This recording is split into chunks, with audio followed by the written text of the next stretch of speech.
I'm in a field filled with breezes and sunshine. I'm pushed in the waves. I can relax into the swell. I can float, dream, rest.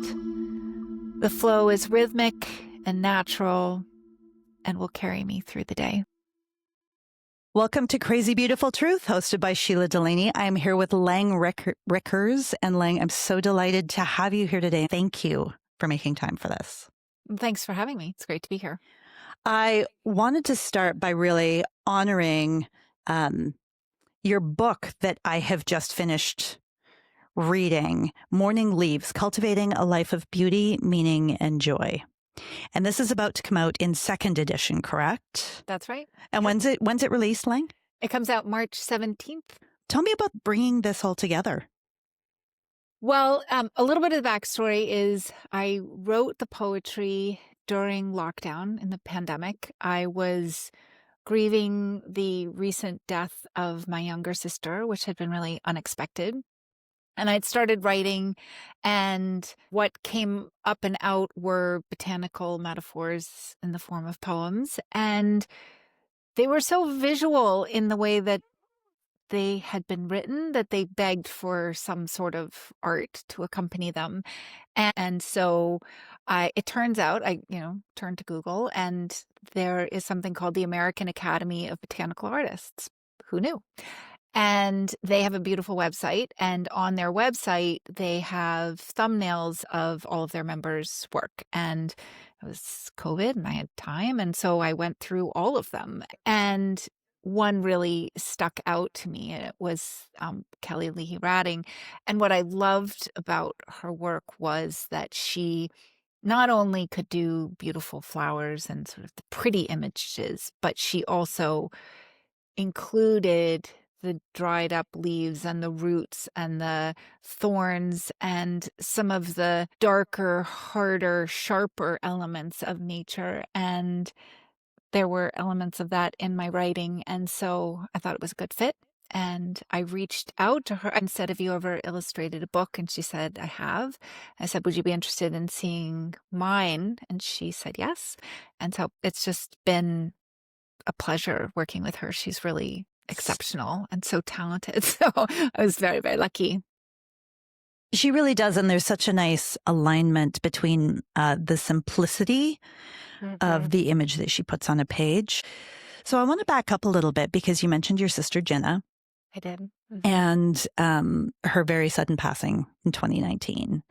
And really acknowledging that there was the way in which she died was very personal to you and the work that you were doing. Would you say something about that? Sure. So my background was as an investor in medical devices, and I had spent much of the prior 10 years working with a business that treated patients who had obstructive sleep apnea, and created a device that was an oral device and was very effective. But as a result of working in that space, I knew what the symptoms were for obstructive sleep apnea. And my sister had many of them. And obstructive sleep apnea is a very, very common disease. They estimate that 20% of people, so 1 in 5, have it, and 80% are undiagnosed. So there are a lot of people who have it. A lot of people aren't aware that they have it. And the symptoms that she had were the most common. So loud, regular snoring, daytime sleepiness, some depression, and being a little bit overweight. And so I had suggested that she go and get tested. It's very easy to do a sleep test. They now do them at home. And she said that she spoke with her doctor and that the doctor didn't think that she was a likely candidate. And, that's particularly unfortunate because while it is more of an older male disease, it is statistically much less likely for women to get diagnosed. So it was really heartbreaking. She died in atrial fibrillation. And afterwards, we learned that she had an enlarged heart, all of which were consistent with sleep apnea. And so, felt horrible. Yeah. It was a very extreme example of what happens with sleep apnea. Most people have, a shortening of life, not such a sort of dramatic ending, but it was really hard. I'd spent so much of my time and energy really focused on trying to educate patients and physicians about the disease. And here was the person, one of the people I cared about most in the world, and I hadn't been able to help her. And so I was sort of doubly grief stricken in all of Yes. that. Yeah. I'm so sorry. Um, Um, and I'm really glad that we get to honor Jenna in mhm. conversation, that she's honored through your book, and that through you and through this journey and the way that you describe it, continues to have living, breathing impact. And that's one of the things that I really took away. Yeah. And it sounds as though nature was really, really important for you. Talk to me about your relationship to nature. Well, I can't divorce the situation with my sister from the timing of the pandemic. So she died in December of 2019, and then we all went into lockdown in March of Yes. 2020. So very close time after. And partly because of us all being locked down, one of the only things that we could do was go outside and walk. And I had more time because I wasn't traveling for work, and we all had more time just at home. and That's and true. and so I'd always been a walker, and my husband and I have always loved to walk, but there was something about that time, particularly without any cars on the street, that we were able to walk in places that we had never seen before. So I had very fresh eyes on the environment where I lived. And I live in the San Diego area, and it's really beautiful here. I mean, it's something is flowering year round. We had those electric, crystal clear blue skies because of the lack of air pollution Right. and so that was really notable. And really just the vantage point of being on foot in places where normally you only were in a car just changed everything for me in terms of what I was seeing and able to take in. And I was so um sort of inwardly focused, and the sort of interaction with nature and the revitalizing pieces of it, the beauty of it, the sense of the circle of life, all of that was very, very important to me at the time. And I was just very connected to the world around me in that most basic sort of human, energetic, animal way. And it I love how you name that. well, it was a very special time, and I am appreciative of that bubble, that I was in from a pandemic standpoint. It allowed everything to slow down and allowed me to focus on the healing in a way that I really needed to. I was pretty hurt and sad and broken, and so it Of some of course. it is just a time thing, and to have a little bit more time uh, to reflect was helpful. Yeah. There's something about the way that you describe something slow. There is Mm. something slow that feels really important here. Is that true, or am I reading too much into this? It is very true that there was a slowing down, and I'm not sure that I deliberately went into it, at least consciously Hmm. saying, I need to slow down, but I also think that the world for all of us during the pandemic did slow down, right? We were Yes. more focused on, our immediate home life and immediate communities. And I think it raised our awareness for everybody about questions of life and death. And we were surrounded by stories of death no matter where you were. And so, True. So so true.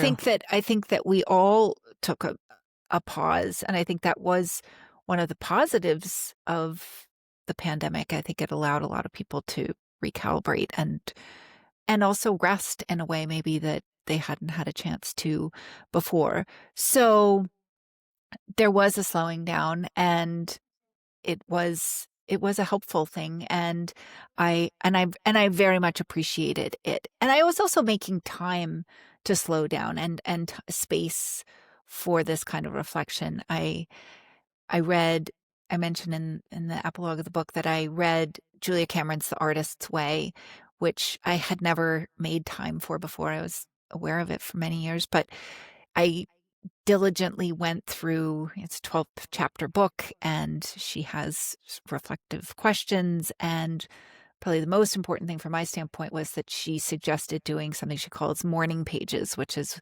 writing first thing in the morning before doing anything else. And so I followed her prescription and I did it every single day. And it created a space for me that I hadn't ever created before. Historically, I'd gotten up in the morning and, fed the dogs and fed my children and got everybody off to school. And, it was busy, busy. And it was a very special time. My husband was really helpful in that he picked up some of those pieces and gave me the time before the rest of my day got started to sit and be quiet and write and reflect. So that was So also a great. form of slowing down. Yeah. Do you still do them, the morning pages? I do, but not as regularly as I was doing. And so my husband and I have other morning rituals now where we get up and first thing we get out and walk a couple of miles, and then we come back and we read out loud. And so it's shifted a little bit, but there are some days where I do get up extra early, and I love that sort of quiet time alone. I Yeah. tend to come into my office and turn on just one light, and it's a very special thing to be able to do. Oh, it sounds really beautiful, and Absolutely. I think we forget in the noise and static of life.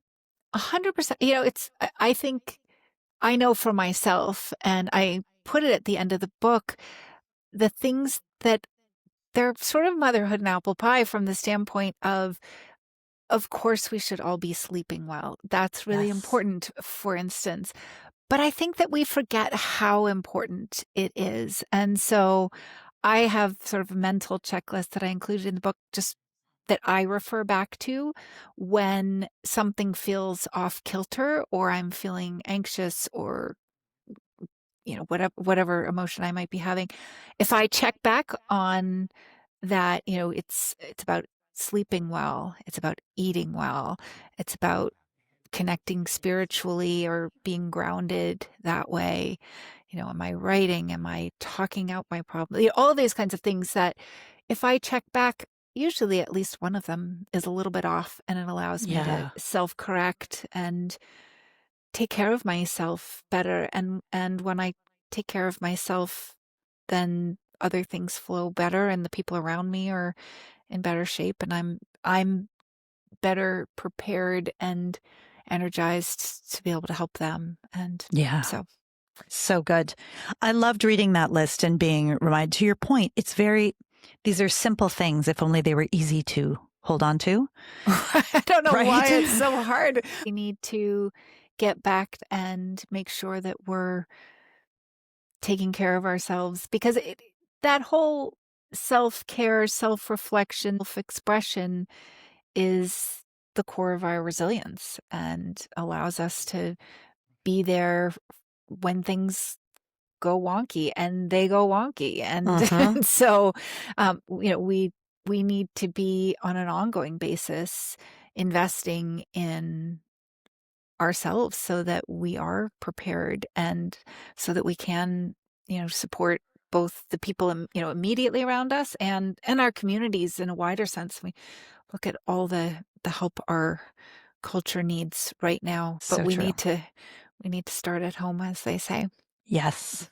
So I don't want to step over this idea that creativity, and I'm paraphrasing now, but that creativity sits at the core of our resilience. I know there's behavioral science around this. What's your experience of creativity and resilience? So my experience of it, and I have, as you say, I've gone on to learn more about some of the science behind it, but my experience of it was really to take emotional experience that came in. In my case, it was the loss of my sister and that grief, and process it, mutate it, twist it, turn it, pull it apart, and then use all of that energy to create something new and put it back out in the world. And in my case, it was the poetry and my book.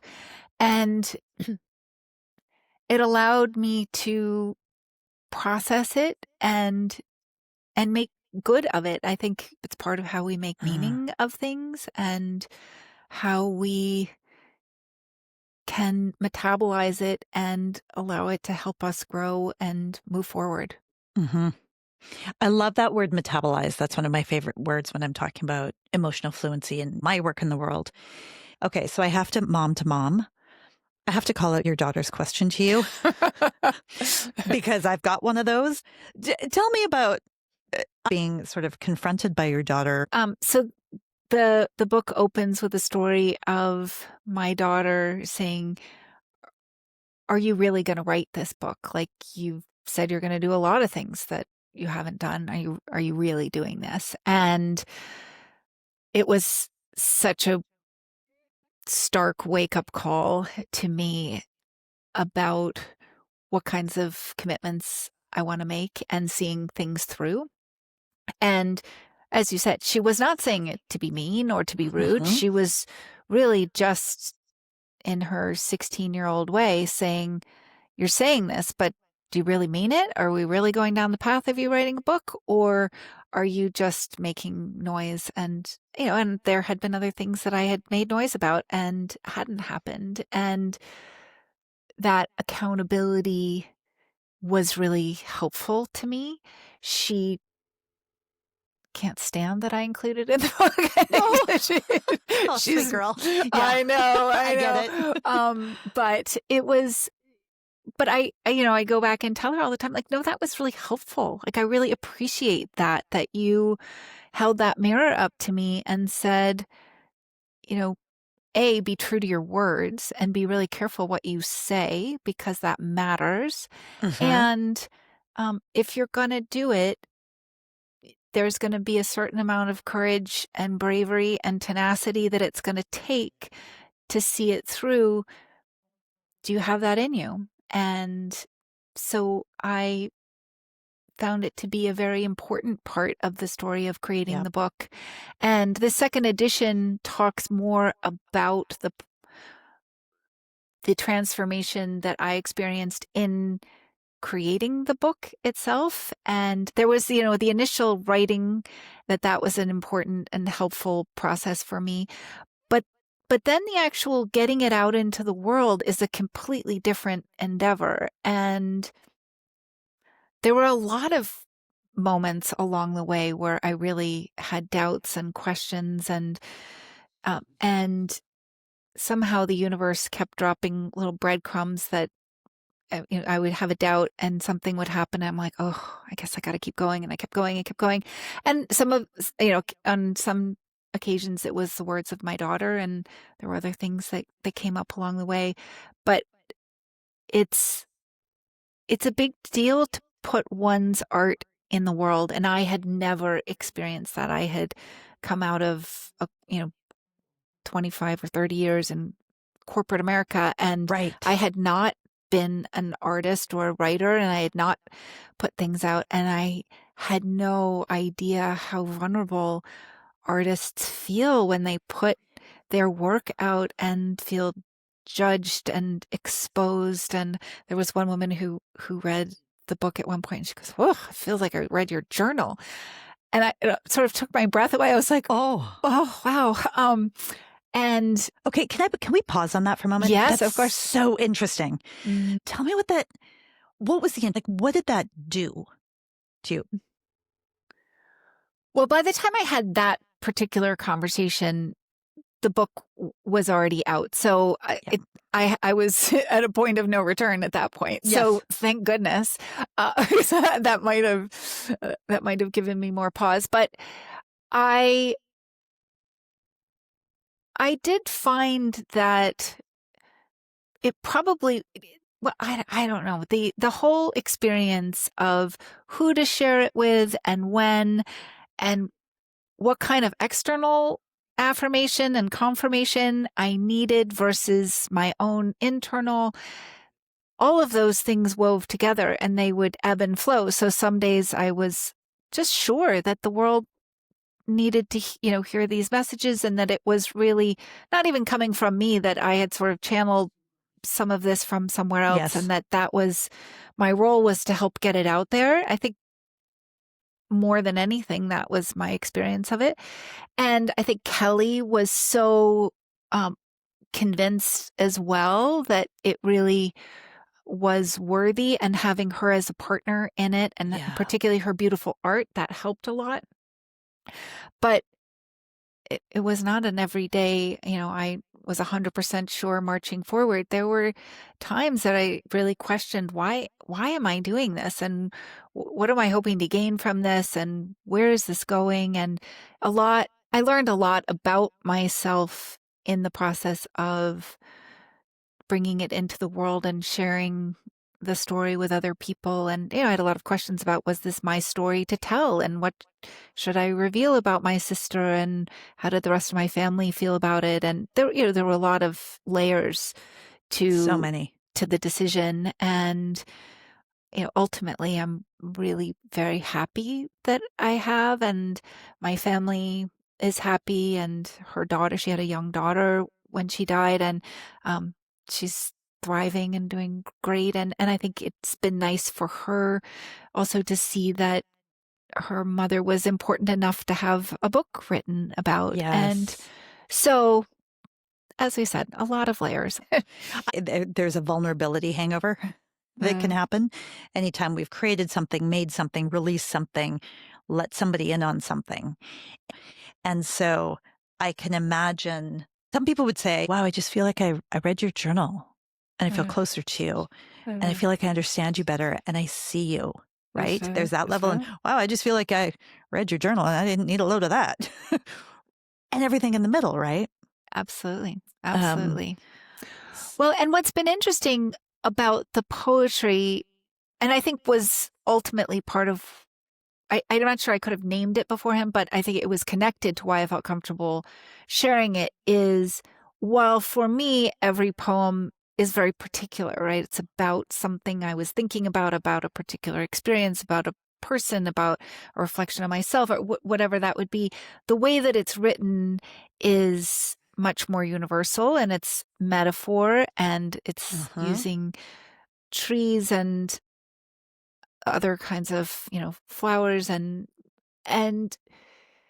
in that it has a universality to it. And now I spend a lot of time in the world talking to other people about it and sharing the poetry and hearing their responses to it.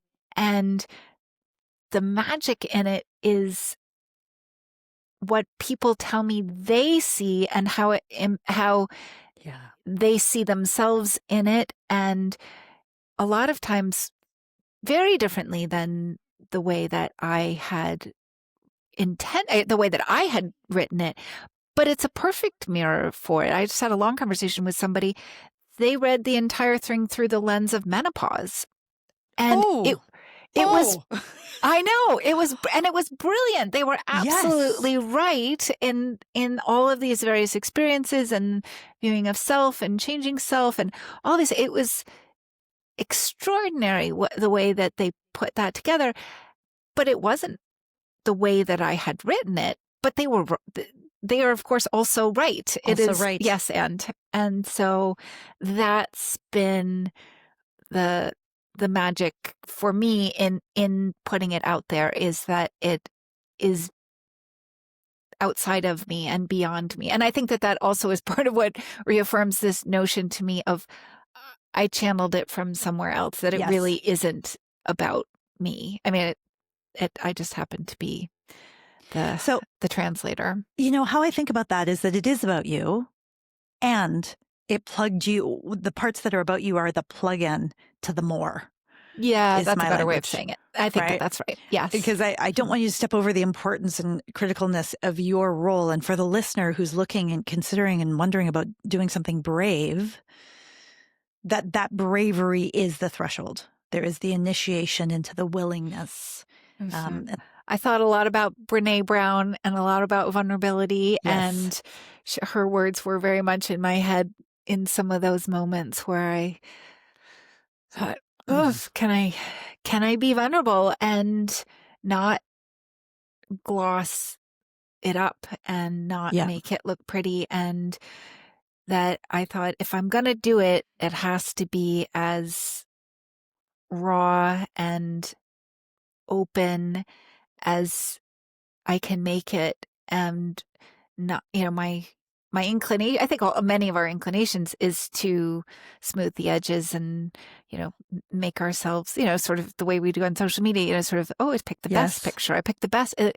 And with this, it, it is unvarnished. It is just my truth. And I had to go with the belief that that was what would connect most and was yeah. most important to share.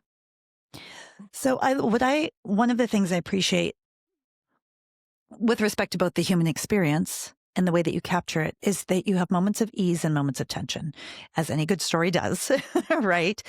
And may I read one of your poems? Is Please. that okay? Okay. Of course. So the one that comes up for me is Ancient Pine. Mm. And this is something for me that it just, I'll just read it. An ancient pine in the deep woods, in a dark and angry place. My needles are pointed and my bows are strong. Stay away. My claws are out, my defenses up, fierce, on guard, ready to fight, defend, protect. Deep rage in the darkness. A place I must visit on occasion. The pines around me are tall and strong and will be by my side when the red-eyed wolf returns. My sentries, standing up to the darkness, the wolf will thrash and slice and holler, but I will not break. I may quietly retreat to the pinnacle and look out to the clear sky and take in the cool air. Yes, it is raging below. Yes, I am deeply grounded. And yes, when it is too much, I must seek solace in the stars. It is my choice to rise above. Listeners, sit in that for a minute. I really appreciate the naming. We can talk about books, and I've spoken with enough authors to know that the books are transformative. There's a transformation story inside of them. Here you capture it in a moment, in a day, in an experience where you have both the rage and the rising above. And I love that you mentioned in there also your husband doing improv, this idea of yes and, Mm. right? That they are not mutually exclusive. They are not in conflict. They just both are, is what I took away from that. Tell me about this one in particular. The rage, the rising above, the red-eyed wolf. First, I've never heard anyone read it to me. And so that Oh, was really very special. So thank you. That was such an interesting experience. oh, I love that. my pleasure. So, like I said, for me, that's a very particular um, reflection that I needed to get out, and I needed to express the anger, the rage, the um, need to defend, the need to um, take care of myself, and also sometimes just the need to escape. One of the threads in the book that I didn't notice until after it was all put together is there's a little bit of escapism in there, that this has an escape to the stars. There's in the avocado pit, there's an escape Uh-huh. up to the clouds. In the uh, giant kelp, there's an escape under the water. Like, there's different ways in which you could take the emotion head on, and then sometimes you need a break, and sometimes you need to just pause and say, this is too much. I need to Yep. go rest and refuel somewhere else. And it was interesting to see that come out in the writing. And so I think the one that you picked, I think has the most energy of any of the poems. It has the most emotion. It it is that really deep, um, and that's an emotion that's harder for me to express. And I tend to be more even keeled and more sort of, um, pleasant and nice and, Mm-hmm. in my day-to-day life. And yet there is a reservoir of anger and resentment and rage Rage. that, yeah, Yes. that is down there. And, um, so I felt vulnerable including that and showing people that I had that, because it's not something that I think most people would associate with me. And yet there it is. So, You know, uh, I recently heard an interview, pardon me, with Alanis Morissette. hmm, And do you know her music? I do. I love her Yeah, music. love it Hmm. too. Where she talks about her rage and how intentional it was, that Mm, her rage moved through lyrics, through music, through voice. mhm. And she talked about women and rage and how we don't get to. Yeah. And Hmm. that's one of the things that came up for me listening to this. So thank you for including that. I hope that our listeners hear that, male or female, or like all genders, hear their space for rage Hmm. Hmm. and ways to deal with it. Yeah. Yeah. To look at it, to feel it, to, there also, I, the other trees being that, I refer to them as my sentries, my Hmm. support system, Yes. the people who help me through that rage. The red-eyed wolf, for me has a very particular reference, but I think it is applicable to anything. I mean, there's a lot of things in the world that are red-eyed wolves that come into our lives. And, but I guess I also end with, but we also all have the agency to get up above it too and be able to Yes. look at it and put it in context and assess. And I think that that's important too. That's part of the self-care that Yep. I think is important, of when to be in it, when to fight it, when to acknowledge it, and when to also just step back and regroup. Yes. It doesn't have to be the boss all the time. Mhm, mhm. Uh, And yeah, it doesn't, yeah, it doesn't get to be the tail that wags the dog, right? That we can. exactly right. Yeah. Mhm. So you mentioned this is going to, I'm going to shift gears a little bit. You went to a grief counselor I did. along the course of your journey. I What did. is the difference, tactical question first, between a grief counselor and a counselor? I mean, I know Hmm. there are different types and specific, but what is so specific about a grief counselor? I don't know the technical answer, Hmm. but I would say that in all of the all of the education I've had around it, and the my experience of it, is this notion that grief isn't a problem or disease to be fixed. It is a very natural state, and that all humans go through it. And it's about learning to integrate it. And so somebody who is experienced in that and can help guide one through it. And so it's different than other kinds of, psychologists, or, people who are working with potentially mental illness or other kinds of things. This is not an illness. Right. This is an experience. And that it's okay to be in it, and to, move within it. And, different people have different analogies. Do you move through it? Do you, all of that? Right. But Yeah. it's, but I think that people who specialize in grief do have an understanding and also a context, which is really helpful. Because for me, you drop into the deep end of the pool on it very suddenly. And, am I going to come out of this? How am I going to, like, what does it even look like when I get to the other side? Like, where am I going with this? Like, Hmm. how can I ever, find the shore? And so I I was extraordinarily lucky. I happened to be introduced to a really wonderful woman who I have stayed in contact with and am continuing to do some work with now. And she got me through it for sure. So And great. yeah, I was very, very lucky. And for anybody who's going through grief, I think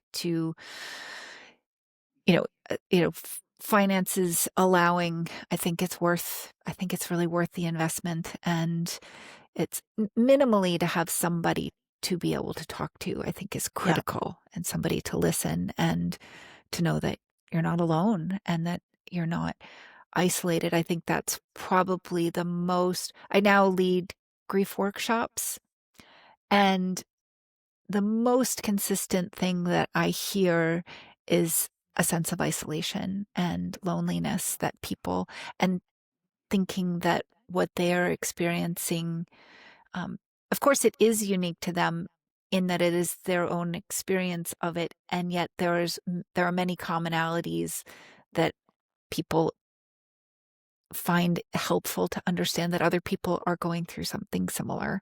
Yeah. And so that's That's so yeah, great. yeah. Well, and I'm thinking about the shift as somebody who has been, I'm gonna use a funny word, but this is what's coming up, like so competent and professional, and you've had a successful career and you've done cool stuff, to fall into a pit like this and to be in a different kind of avenue, well, meeting different aspects of yourself through grief, Mm. coming out intimate with spiritual truths. What's your story or your meaning making of the corporate you, the professional you, and the spiritual you that knows there's a more at play here? I love that you ask about this. This has probably for me been one of the hardest parts to integrate. And I definitely I'll call it my personal brand was, very Yeah. professional and corporate and buttoned up, and that served me for a while.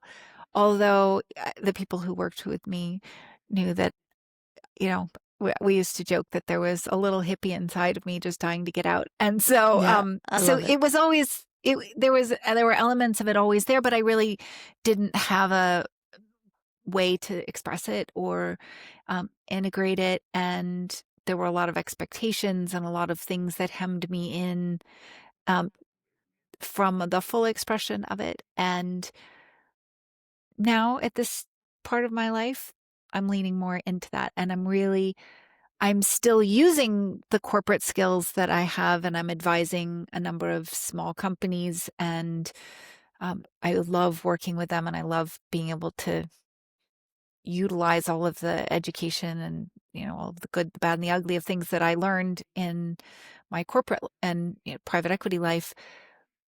But I'm very uh, thoughtful and deliberate and intentional about the projects that I work on. They need to be with the kinds of people that I align with. They need to be the subject matters that I care about. And I love that I get to really help them in and sort of put energy in that way. And then the other things that I'm doing are more, book related, grief Mhm. workshops, speaking engagements, where I get to talk about the kinds of things that we're talking about today, which Yeah. really are that the core of where my, passion lies. And so Yeah. that's what I more and more, that's where my energy is going. I really love this as a model of for accepting our multidimensionality, Mhm, right? That we get to be all the things we want to be, mhm, and that a woman with a fine mind and a strategic relationship to the world can be deeply soulful, mhm. right? And can meet people in some of the darkest places of their lives and serve as a guide or a way shower or a lantern holder, sort of pick the image. I really like the lantern holder, um, as I imagine people going through these dark channels, Mhm. Yeah, and you're absolutely. that. Oh, well, thank you. It is it is an honor to get to be able to do that with people. I just finished up a series of workshops around grief this week, and there's very little that's more rewarding and more interesting than talking to people who bring their most human selves into a room and are vulnerable and share and are transformed by the experience of being with one another Yeah. and leave. They all left, their eyes were sparkling more and they just Mm. had a vitality. When they came in, they were so hurt and there was a dullness in their faces and a mask that we all wear, and it was just exceptional to at the end, they're all hugging all of us and more open. And not to say that they're fixed or it's all over, No, none of that, they're but still in the but journey. yeah, they're still in the journey, but the the light got in and they were feeling a little bit better and not a lot better than that. So, One of the things that you mention in the book, well, I mean, and I'm going to quote directly, is walking. At your unstructured time, surrounded by trees, birds, and blue skies, brought you back a sense of wonder, possibility, and hope. If there are better measures of aliveness than wonder, possibility, and hope, I don't know what they are. Tell me about what it's like to be you now versus 20, say 20. well, like you've heard in this conversation, I've had a lot of time to reflect and reorient and get stronger and more resilient and more focused on the things that I care about for myself, for my family, for my community. I'm, spending a lot more time on community related things. I've joined the board of Feeding San Diego and, you know, the food situation in this country, particularly, the fall of 2025 with Yep. the shutdown and SNAP being reduced, has that's been a very meaningful thing to be able to do. And I'm working with an organization called the Empowered Endings Foundation, and they do a lot of caring for caregivers around the end of life. And so I am different both inside and Yep. you know and externally where I am putting my time and energy, and I'm doing my best to sort of walk the walk. And I think the the opening of my book was, you know, let's see, I'll read it right here. But the preface, or not the preface, the dedication Mm-hmm. was through this book is dedicated to Jinnah, who abruptly left too early, cracked me open, and whispered today, now. And so I'm trying to live like that. I'm trying to live as much in the moment and trying to not put things off and trying to have impact and meaning and find the beauty and joy that I can and share it with others when I have the opportunity. Beautiful. Yeah. Um, you say, all we have is now. Live your life, take it seriously. And I hear that in your choices, and where that ability to take responsibility for your time and what gets the privilege of your attention. Mhm, And if your attention is sacred, who gets it mhm. and who doesn't? So would you read for us the poem called Wheat? Absolutely.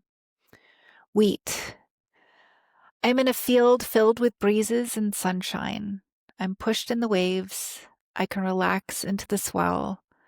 I can float, dream, rest. The flow is rhythmic and natural and will carry me through the day. I love it so much. Personally, that's one that really touched me in a special way. Oh. Um, what crazy, beautiful truth did you discover in the course of this process that you carry with you now? My biggest truth is my own agency and my ability to make the choice to live joyfully, live positively. And, we all could, poor me or wallow or stay Mhm. hurt. And I really believe that it's a choice and it's hard work and it takes real elbow grease to be able to do it, but that ultimately, you know, how we spend our days and is up to us, and that I am grateful to have had that wake up call to be able to say this is what's important to me and this is what I want to be doing. Yeah. Beautiful. Thank you for your heart for this work. How do people get more of you? Yes, so I have a website, which is my name, laingrikkers.com. And through that, you could also find, I'm fairly active on Instagram. My Instagram is morning leaves and poetry. So it's morning underscore leaves underscore poetry underscore, um, sorry, and poetry. And Mhm. then I'm also on LinkedIn. Those are the platforms that I'm most active. Great. And then your book is March 17th. All independent bookstores or Barnes and Noble, Amazon, and any of those. So um, that would be great. Are you proud of what you've done? It sounds like a trite question, but it feels important to me. I am. I am. I think there's something uh, culturally where to feel proud or to have pride is not always socially acceptable. Maybe it's also particularly for women. I'm not sure, but I do. This is feels important to me, and so I am very glad and I'll say proud that it is out there. Beautiful. I'm glad to hear it. Thank you for sharing your tenderness with us and your vision for what's possible. Laing, such a pleasure. Well, Thanks. likewise, thank you so much for having me. It's been a very, very nice morning.